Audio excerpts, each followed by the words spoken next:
Peace talks in the war between the United States and Iran are set to resume today, with the Omanis apparently mediating. Over the weekend, reports surfaced that President Trump was considering a new massive round of airstrikes against the Islamic Republic of Iran. On Sunday, Trump posted on social media that he had decided against carrying out the airstrikes at the urging of Gulf allies Qatar, Saudi Arabia, and the United Arab Emirates. Trump said that there was a plan in place for American forces to carry out the quote the biggest attack since World War II unquote. However, the president said that after consulting with key Gulf leaders and at the request of unnamed Iranian officials, he had decided again to give diplomacy a chance. Yesterday, Trump posted on Truth Social, quote, now what we're doing is we're talking to them in the form of a negotiation. It begins tomorrow afternoon, unquote. However, the president didn't provide any additional details regarding the negotiations or mentioned who would be involved in them. The calling off of the scheduled strikes over the weekend to give diplomacy more time to work is merely the latest in the foreign policy whiplash that has occurred over the past several weeks, during which Trump has frequently and rather boastfully threatened massive strikes against Iran, only to later back away from the threats and only to then order airstrikes anyway.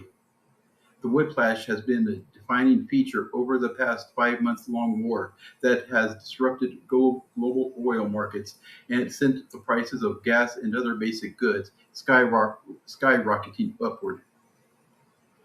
Tehran continues to insist that they're not in direct talks with the United States.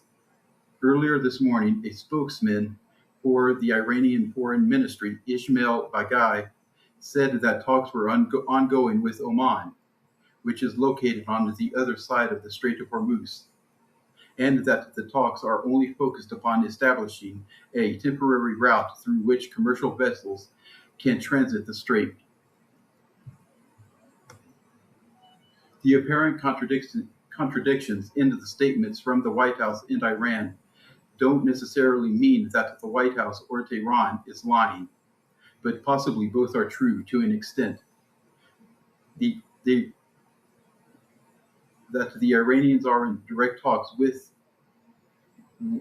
only Oman, and that the talks are focused on what Tehran is saying the focus is on. It's also true that Oman is apparently relaying their discussions with the Iranians to American officials without disclosing to the Iranians that they're doing so. Trump is then receiving this information and concluding that they're in talks with Iran.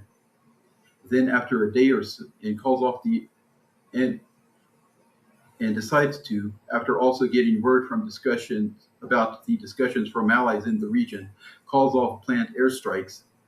Then, after a day or so, when he discovers that that isn't entirely correct, he goes ahead with the original strikes. Furthermore, Trump is airing all of this out on social media, leaving Americans, including some of his own supporters, wondering what the hell is going on. Now, I'm going to be straight with you. I'm not going to sugarcoat this. I believe, from what I'm observing, that the president's cognition, brought about by his age, he, he is 80 years old, that he's entering serious cognitive decline. He appears to be easily confused, which is showing in the conducting of the war in Iran and in his decision making, and that oftentimes appears to be lost and even unaware of his surroundings. And yes, it was an issue with Joe Biden as well. I'm not going to speculate on what I believe is wrong with Trump. There are many left wing broadcasters and influencers who are providing their theories, who you can go listen to. But I will say that I believe that we are entering 25th Amendment territory right now. And yes, I'd feel more feel safer and more comfortable with J.D. Vance making the decisions in Washington right now. And that is saying a lot. And that is my take.